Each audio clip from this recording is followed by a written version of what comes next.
نصلي ونسلم على رسوله الكريم أما بعد فأعوذ بالله من الشيطان الرجيم بسم الله الرحمن الرحيم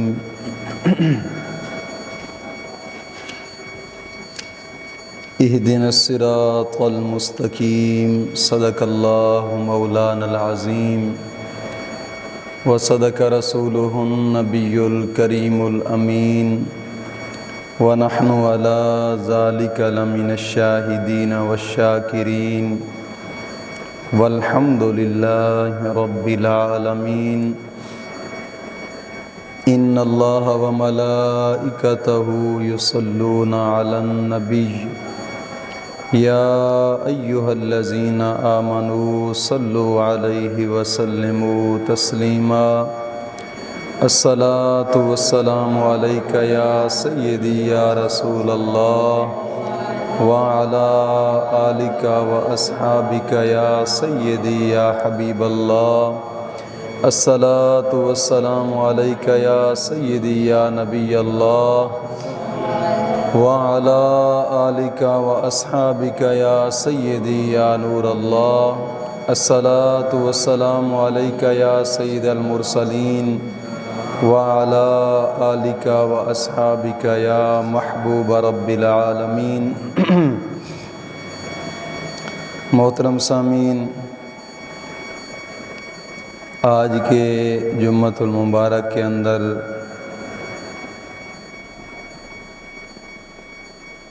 جو موضوع بیان کیا جائے گا، عبادات میں رکاوٹیں کیا کیا چیز ڈالتی ہیں۔ حجت الاسلام امام غزالی رحمۃ اللہ تعالی علیہ کی کتاب سے جو دو چار باتیں بیان کی جائیں گی۔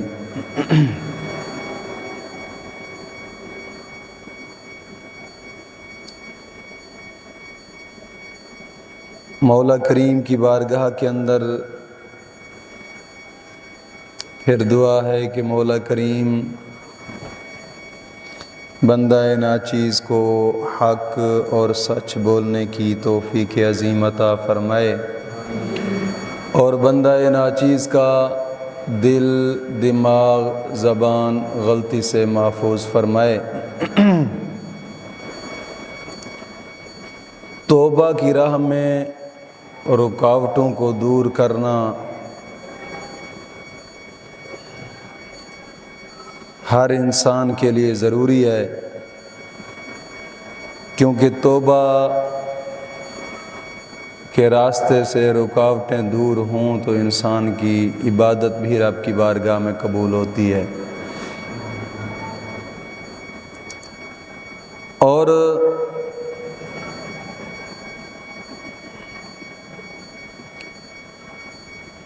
عبادت میں رکاوٹیں ڈالنے والی چار چیزیں ہیں۔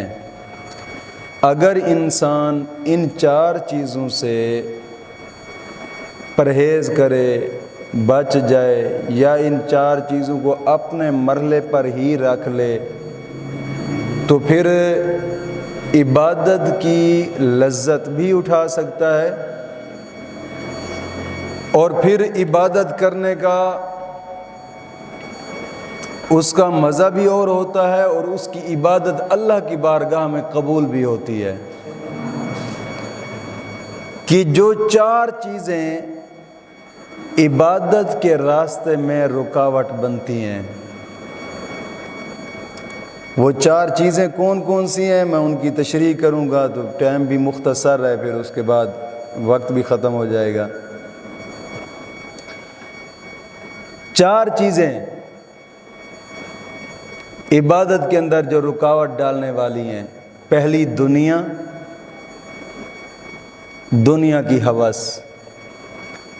دوسرا، عوام سے زیادہ میل جول رکھنا۔ اور تیسرا، شیطان کے راستے سے چلنا، چوتھا نفس، یہ چار چیزیں انسان کو عبادت کے اندر رکاوٹ ڈالتی ہیں۔ اب سمجھیے گا ذرا اس کو، عبادت کے راستے میں سب سے پہلی چیز جو رکاوٹ ڈالنے والی ہے وہ ہے دنیا سے بے رغبتی اختیار کرنا، دنیا کو بس اتنا لینا جتنی استعمال میں ہو سکے، جمع کر کے نہ رکھنا، آئی اور تقسیم ہو گئی۔ اس چیز کو مد نظر رکھنا، دنیا سے بے رغبتی اس لیے ضروری ہے کہ انسان عبادت کے راستے پر مستحکم رہ سکتا ہے، ثابت قدم رہ سکتا ہے، کیونکہ اکثر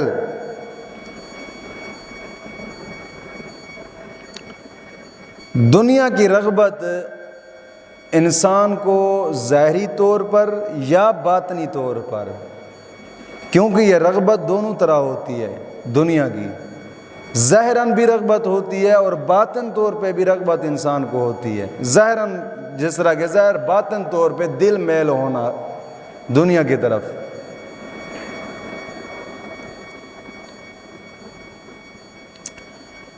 دنیا کی رغبت ظاہری اور باطنی طور پر انسان اگر اس کے اندر مشغول رہے تو یہ عبادت کے راستے میں رکاوٹ یہ بھی بنتی ہے،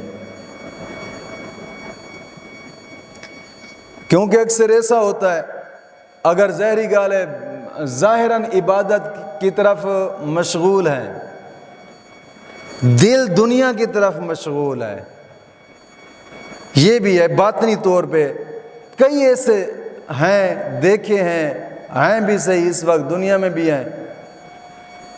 تو امام غزالی رحمۃ اللہ تعالی علیہ فرماتے ہیں کہ یہ جو عبادت آدمی کر رہا ہے نا، اوپر سے تو اس کا دین ہے، لیکن دل کے اندر اس کی رغبت زیادہ تر دنیا کی طرف ہے، اس کو چھیننا اور اس کو جمع کرنا اور اس کو بنانا، یہ عبادت کے راستے سے اس کو دور لے جائے گی۔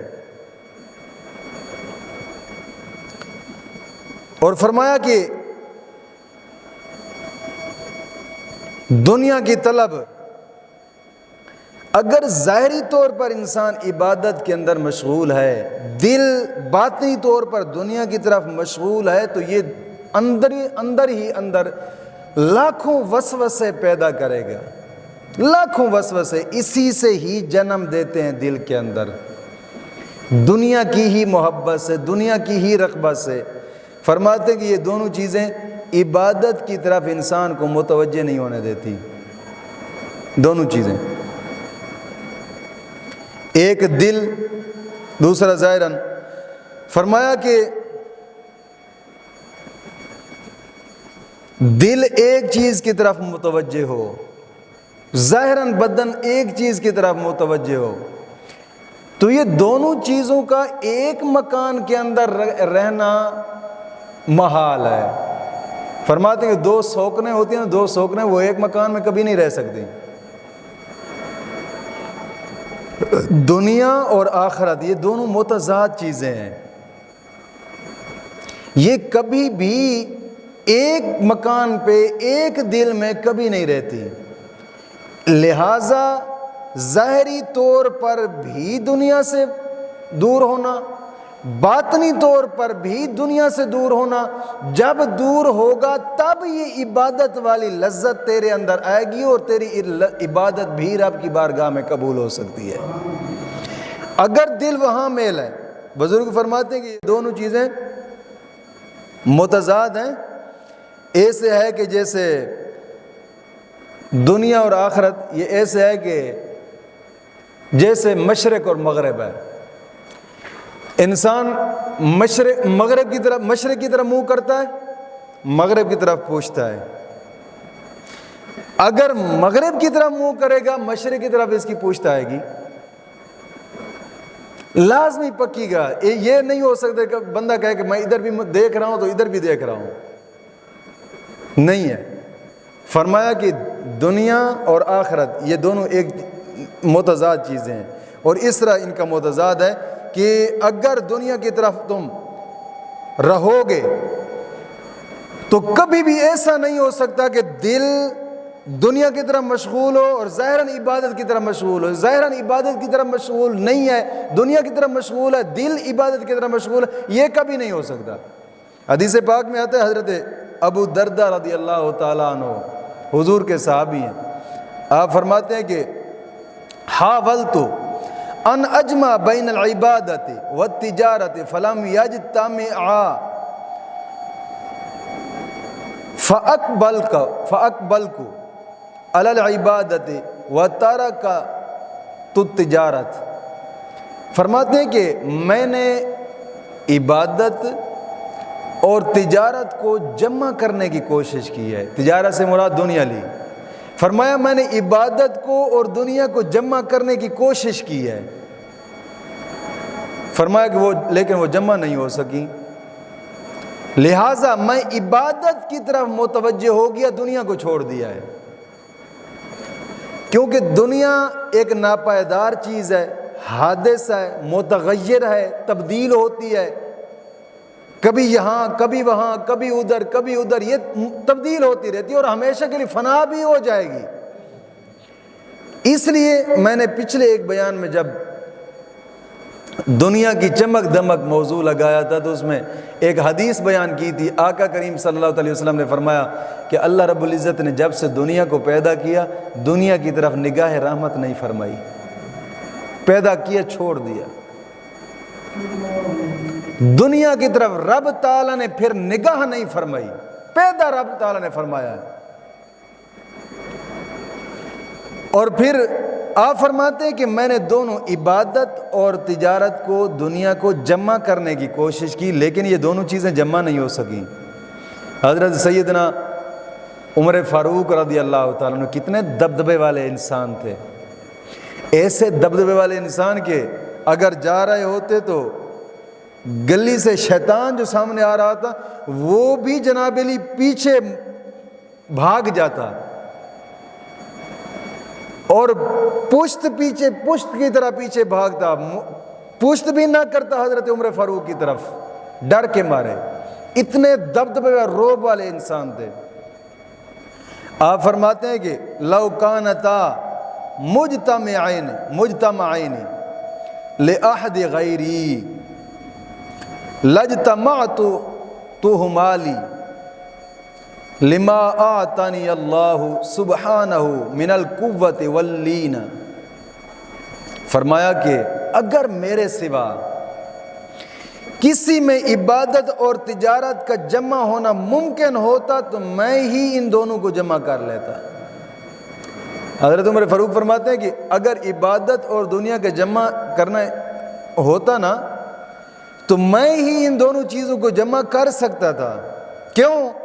کہ مولا کریم نے مجھے طاقت بھی دی ہے اور مولا کریم نے مجھے نرمی بھی عطا فرمائی ہے. یعنی دونوں نعمتوں سے اللہ رب العزت نے مجھے نوازا ہے، دونوں نعمتوں سے.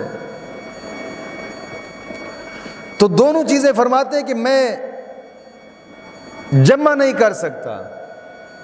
اب کوئی آدمی یہ کہے نا کہ یار ٹھیک ہے دین ہے لیکن دین کے ساتھ ساتھ دنیا بھی ہونی چاہیے، تو بے وقوف ہے کہ دنیا کہاں وہاں جمع ہو سکتی ہے. جہاں دین ہے وہاں دنیا جمع نہیں ہو سکتی. اگرچہ آئے گی، ضرور آئے گی اور جائے گی، یہ اس کا لگا رہنا ہے ہمیشہ کے لیے.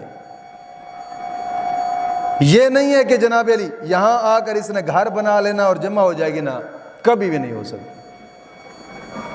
کیونکہ ظاہری بات ہے کہ جہاں دین ہے آئے گی تو ضرور، کہ مولا کریم نے وعدہ بھی فرمایا رزق کھلانے کا، آئے گی، لیکن یہاں جمع نہیں ہو سکتی. کوئی کہے کہ جناب نہیں یہ دونوں چیزوں کو میں اکٹھا جمع کر لوں، یار نبی کے صحابہ نہیں جمع کر سکے، ہم کس بات کی مولی ہیں؟ نبی کے صحابہ بھی اس کو جمع نہیں کر سکے. اور امام غزالی فرماتے ہیں کہ اے بندہ خدا، جب ایسی صورتحال تیرے سامنے آئے تو پھر تم دنیا کو چھوڑ دینا، کیونکہ دنیا متغیر چیز ہے، یہ حادثہ ہے۔ دنیا کو چھوڑ دینا، تم جو باقی رہنے والی چیز آخرت ہے اس کو ترجیح دے لینا، تو اس کو ترجیح دے گا۔ فرماتے ہیں کہ یہ دنیا باطنی اور قلبی مشغولیت، یعنی کہ دل بھی اس دنیا میں مشغول رہے، باطن توڑ دے، تو یہ عبادت کے راستے میں رکاوٹ بنتی ہے۔ آقا کریم صلی اللہ تعالی علیہ وسلم کا فرمان مبارک ہے مسند امام احمد بن حنبل کے اندر، فرمایا من احب دنیا ہو اضر بآخرتہ ومن احب آخرتہ اضر بدنیاہ فآثروا ما یبقى علی ما یغنا۔ فرمایا کہ جس نے دنیا سے محبت کی، حضور فرماتے ہیں جس نے دنیا سے محبت کی اس نے آخرت کا نقصان کیا ہے۔ جس نے دنیا سے محبت کی اس نے آخرت کا نقصان کیا ہے، اور جس نے آخرت کو پسند کر لیا اس نے دنیا کا نقصان کر لیا۔ فرمایا نقصان ہوگا، یا دنیا کا ہوگا یا آخرت کا ہوگا، اور مسلمان کو چاہیے کہ تو دنیا کا نقصان برداشت کر، آخرت کا نقصان برداشت نہ کر۔ مومن ہوتا بھی وہی ہے کہ جو آخرت کا نقصان کبھی برداشت نہ کر سکے۔ فرمایا کہ یہ دنیا فنا ہونے والی چیز ہے، تم باقی رہنے والی چیز کو ترجیح دو، حضور کا فرمان مبارک۔ تو ان احادیث مبارکہ سے ایک چیز واضح طور پر صراحتاً سامنے آتی ہے کہ دنیا کی طرف رغبت، اگرچہ وہ ظاہری طور پہ ہو یا باطنی طور پہ ہو، ظاہری طور پہ ہو یا باطنی طور پہ ہو، دونوں طرح ہی انسان کی عبادت میں رکاوٹ بن سکتی ہیں، دونوں طرح۔ مکمل طور پہ انسان عبادت نہیں کر سکتا اس وقت تک جب باطنی طور پہ اور ظاہری طور پہ دنیا سے بے راغب نہ ہو جائے۔ اگر دنیا کی طرف یہ رغبت رکھتا ہے تو کبھی بھی عبادت کا مزہ یہ آدمی نہیں چکھ سکتا۔ پھر ایسے ہماری طرح ہی ہوگا، نماز پڑھ رہا ہے، خیالات فصلوں میں آئے جی، کیونکہ دل سارے کا سارا وہاں راغب ہے دنیا میں، تو نماز پڑھتے ہوئے اس کا خیال تو آنا ہے۔ ورنہ اگر دل اس چیز کی طرف راغب نہ ہو، حضرت امام زین العابدین رضی اللہ تعالیٰ عنہ آپ نا ایک مرتبہ عبادت فرما رہے تھے، اپنے کمرے کے اندر کھڑے ہو کر نوافل پڑھ رہے تھے، اور ایک غلام بھاگتا ہوا آیا، اس نے کہا امام صاحب گھر کو آگ لگ گئی ہے۔ آپ نماز پڑھتے رہے، پورا گھر جل گیا، جس کمرے کے اندر نماز پڑھ رہے تھے وہ کمرہ بھی جل گیا، لیکن وہ مصلی بھی ادھر ادھر جلا، وہ سامنے والی جگہ جو تھی وہ بھی جل گئی۔ تو جب آپ نے سلام پھیرا نا تو غلام کہنے لگا کہ حضور خیریت تھی، پورا گھر جل گیا ہے، آپ کو پتہ نہیں چلا؟ آپ نے فرمایا یار میں تو اپنے رب کی بارگاہ میں متوجہ تھا، مجھے کیا پتہ دنیا میں کیا ہو رہا ہے۔ یعنی جب انسان باطنی طور اور ظاہری طور پر دنیا سے بے راغب ہو جاتا ہے، دنیا کی طرف رغبت نہیں رکھتا، پھر اس کو عبادت کرنے کا اس طرح ایک مزہ آتا ہے۔ اور دعا ہے کہ مولا کریم ہمیں بھی وہ چاشنی عطا فرمائے۔ حضرت سلمان فارسی رضی اللہ تعالیٰ عنہ حضور کے صحابی ہیں، آپ فرماتے تھے کہ ان العبد اذا زاہد فی الدنیا استنار قلبہ بالحکمت وتعاونت اعضاہ فی العبادت، فرمایا کہ بے شک جب بندہ دنیا سے بے رغبت ہو جاتا ہے تو اس کا دل حکمت الہی سے منور ہو جاتا ہے، اور عبادت کے معاملے میں اس کے عذاب ہی اس کے معاون بن جاتے ہیں۔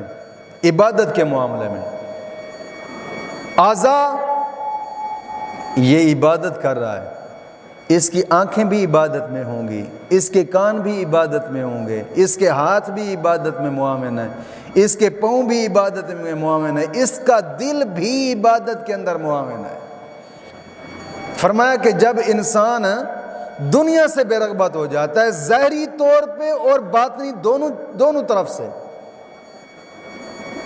اگر وہ آقا کریم صلی اللہ علیہ وسلم کا ایک فرمان مبارک ہے نا، رکعتان من رجل عالم زاہد قلب خیر واحب الی اللہ جل جلالہ من عبادت المتعبدین الی آخر الدہر عبدا سرمدا۔ آقا کریم صلی اللہ علیہ وسلم نے فرمایا کہ دنیا سے بے رغبت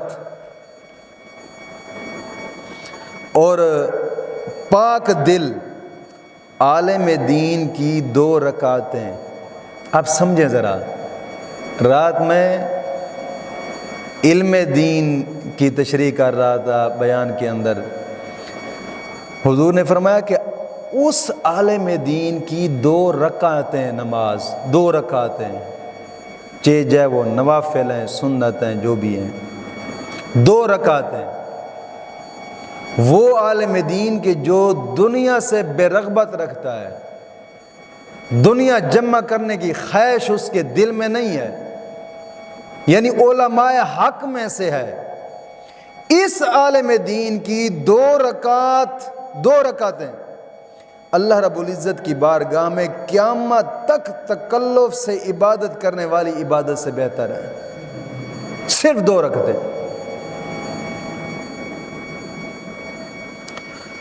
تو دوست،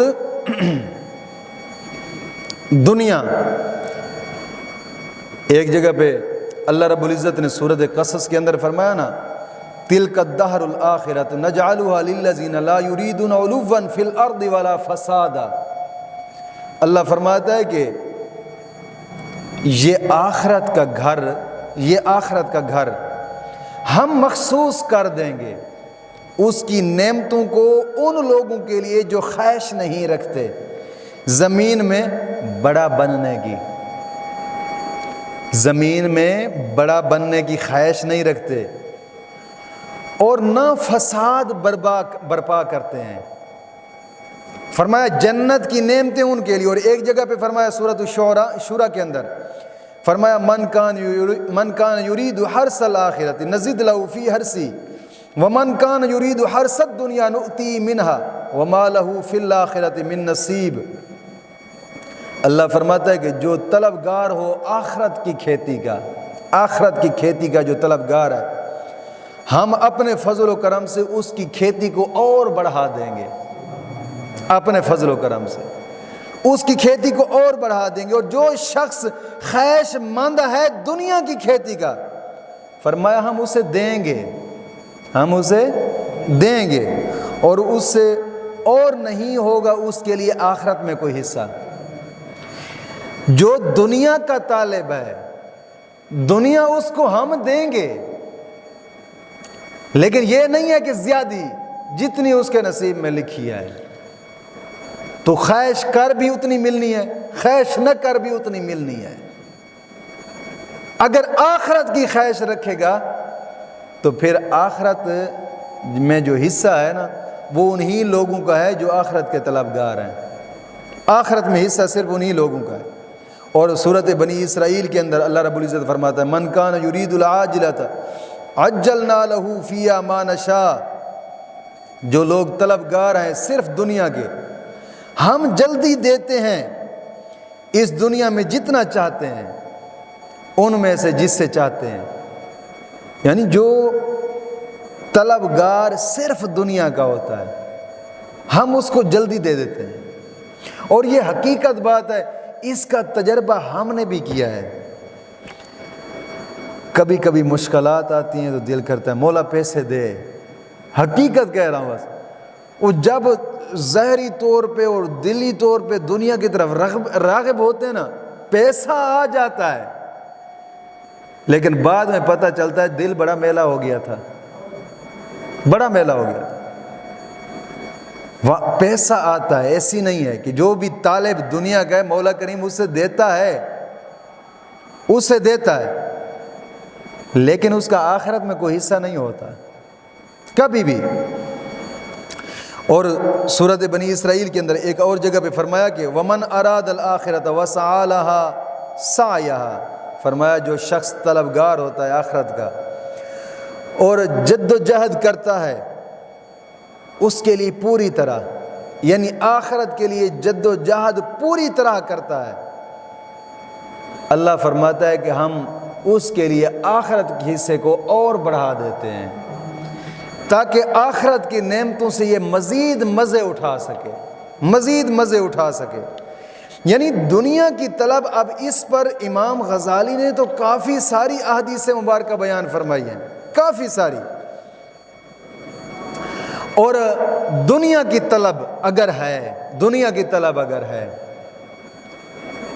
فرمایا کہ اس کا پھر آخرت میں کوئی حصہ نہیں ہوگا۔ ہاں، اپنے آپ کو ظاہری طور سے اور باطنی طور سے دنیا سے بے راغب کر دو، ملنا ہے اتنا رزق جتنا تمہارے نصیب میں لکھا ہے،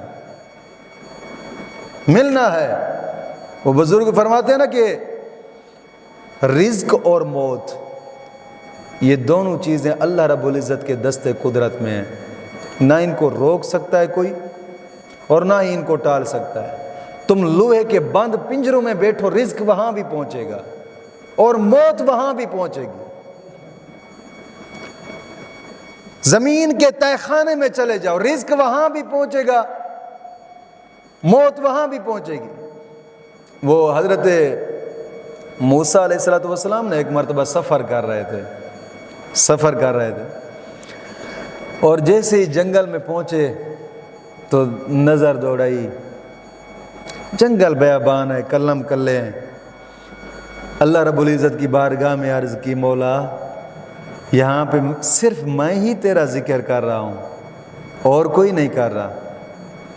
اللہ رب العزت نے فرمایا کہ ارے میرے پیارے پیغمبر، ذرا نظر گھما درخت کے پتوں کی طرف، جیسے ہی آپ نے نظر کی نا تو پتوں سے اللہ اللہ کی آواز آئی، پھر نظر کی پتھروں کی طرف تو پتھروں سے اللہ اللہ کی آواز آنے لگی، ریت کے ذروں کی طرف نظر کی تو ریت کے ذروں سے اللہ اللہ کی آواز آنے لگی۔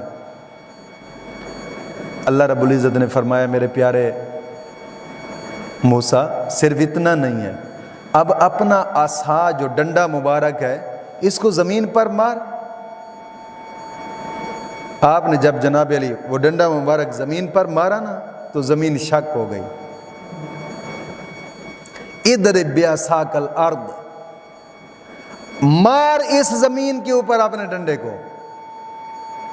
زمین شک ہو گئی، اندر سے پانی نکلا۔ فرمایا اضرب بعصاک الماء، اب اپنے ڈنڈے کو اس پانی کے اوپر مار۔ موسیٰ علیہ السلام نے ڈنڈے کو پانی کے اوپر مارا، پانی شک ہو گیا، پھٹ گیا، اندر سے ایک پتھر نکلا۔ فرمایا اضرب بعصاک الحجر، اب ڈنڈے کو اس پتھر کے اوپر مار۔ ڈنڈے کو جب پتھر پر مارا نا تو پتھر پھٹ گیا، اندر سے کیا دیکھتا ہے؟ ایک کیڑا ہے جو اللہ کا ذکر کر رہا ہے، ایک کیڑا۔ موسیٰ علیہ السلام نے اس کیڑے سے مخاطب ہو کر سوال کیا کہ تو کب سے یہاں ذکر کر رہا ہے؟ کیڑے کو اللہ رب العزت نے گویائی عطا فرمائی، زبان عطا فرمائی۔ کیڑا بول پڑا، کہتے ہیں اے اللہ کے پیغمبر، مجھے 300 سال ہو گئے ہیں یہاں پہ بیٹھ کر اللہ اللہ کر رہا ہوں، 300 سال ہو گئے، اور کھانے پینے کی طرف بھی رغبت نہیں کی، کہیں اگر کھانے میں لگ گیا تو وہ اس ٹائم میں اللہ کا ذکر نہیں ہو سکے گا۔ پیا اس لیے نہیں کہ کہیں اللہ کا ذکر نہ رک جائے، 300 سال ہو گئے۔ سوچنے والی بات یہ دنیا وہاں تک کون پہنچا رہا تھا؟ یار کوئی تو ہے، کوئی تو ہے زمین کے اندر پانی، پانی کے اندر پتھر، پتھر کے اندر کیڑا، وہاں تک رزق پہنچتا ہے، پہنچ سکے۔ لیکن سوچنے والی بات یہ ہے کہ اگر یار وہ کیڑا ہو کر اگر دنیا سے بے رغبتی رکھتا ہے، اللہ کی عبادت میں لگ جاتا، ہم اشرف المخلوق ہیں، کیا ہمارا کوئی حق نہیں ہے؟ وہ کیڑا ہو کر اللہ کا ذکر کرے اور اتنا عرصہ بالکل جم کر تصور سے جناب علی اللہ کا ذکر کرتا ہے۔ ہم اشرف المخلوق ہیں بابا، اعلیٰ مخلوق ہمیں بنایا گیا، لیکن آزمائش کے لیے ایک خواہش بھی اندر رکھی گئی۔ دیکھتے ہیں یہ اپنے خواہشوں کی طرف جاتا ہے یا ہمارے راستے کی طرف آتا ہے، جاتا کدھر ہے؟ تو دنیا آقا کریم صلی اللہ تعالی علیہ وسلم کا فرمان مبارک ہے، اور حضور کے پیارے صحابہ بھی اس چیز کو بیان کرتے آئے ہیں۔ آقا کریم صلی اللہ تعالی علیہ وسلم کا فرمان مبارک، حضور نے فرمایا کہ یار تم نا ایک وقت ایسا آئے گا، اس وقت میں گوشہ نشینی کر لینا، گوشہ نشینی اختیار کر لینا۔ اس وقت میں صحابہ اکرام پوچھنے لگے یا رسول اللہ وہ کون سا وقت ہوگا؟ حضور نے فرمایا وہ وقت ہوگا جب دین دنیا کے بدلے فروخت ہو رہا ہوگا، دین دنیا کے بدلے فروخت ہو رہا۔ میں حدیث پڑھ دیتا ہوں، حضور نے فرمایا این یدفع امن امارکا فسیأتی علیک زمان کثیر خطباؤہ قلیل علماؤہ کثیر سؤالہ قلیل معترہ الہوا فیہ قائد العلم۔ مسند احمد بن حنبل کی حدیث مبارکہ ہے۔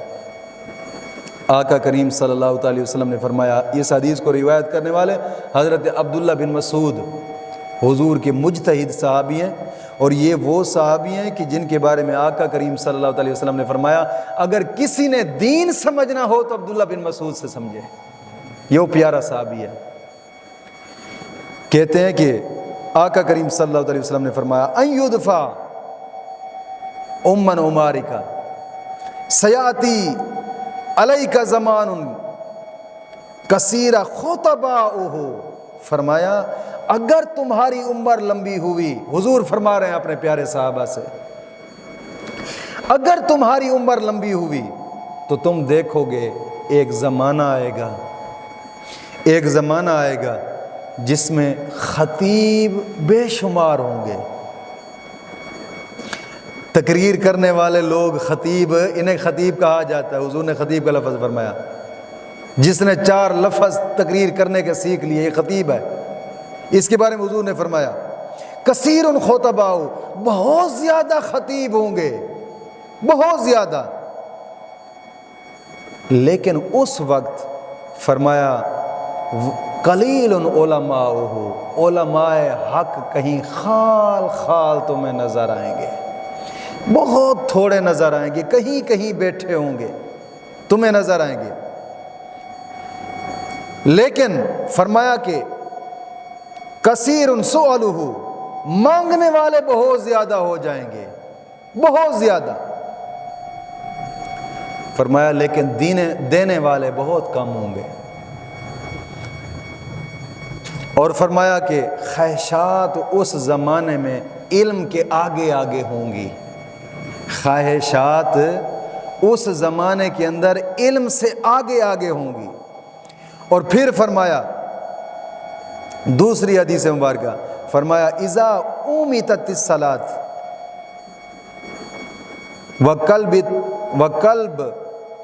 وقلبت الرشاء ویباع الدین بعرض یسیر من الدنیا فالنجاء ثم ویحک النجاء۔ آقا کریم صلی اللہ علیہ وسلم نے فرمایا اس وقت جب نمازیں ضائع ہو چکی ہوں گی اور رشوت عام ہوگی، دین کو حقیر سی دنیا کے عوض بیچ دیا جائے گا، دین کو تھوڑی سی دنیا کے اندر حقیر سی دنیا کے عوض بیچ دیا جائے گا، فرمایا اس وقت سے بچنا، حضور فرما رہے ہیں اس وقت سے بچنا، پھر تاکید کرتا ہوں اس وقت سے بچنا، 3 مرتبہ حضور نے فرمایا جب خطباء زیادہ ہوں گے، خطباء زیادہ ہوں گے، علماء کم ہوں گے، خطباء زیادہ ہوں گے، علماء کم ہوں گے، دینے والے کم ہوں گے، مانگنے والے زیادہ ہو جائیں گے، خواہشات علم کے آگے آگے ہوں گی، خواہشات علم کے آگے آگے ہوں گے، جہاں پر بھی دیکھیں گے یہی خطباء علماء کے مخالف ہوں گے، خواہشات آگے آگے ہوں گی، فرمایا اس وقت نمازیں ضائع ہو چکی ہوں گی اور رشوت عام ہو گئی ہوگی، دین کو حقیر سی دنیا کے بدلے بیچ ڈالا جائے گا، بیچ دیا جائے گا دین کو، فرمایا اس وقت سے بچنا، اس وقت سے بچنا، اس وقت سے بچنا، 3 مرتبہ حضور نے فرمایا۔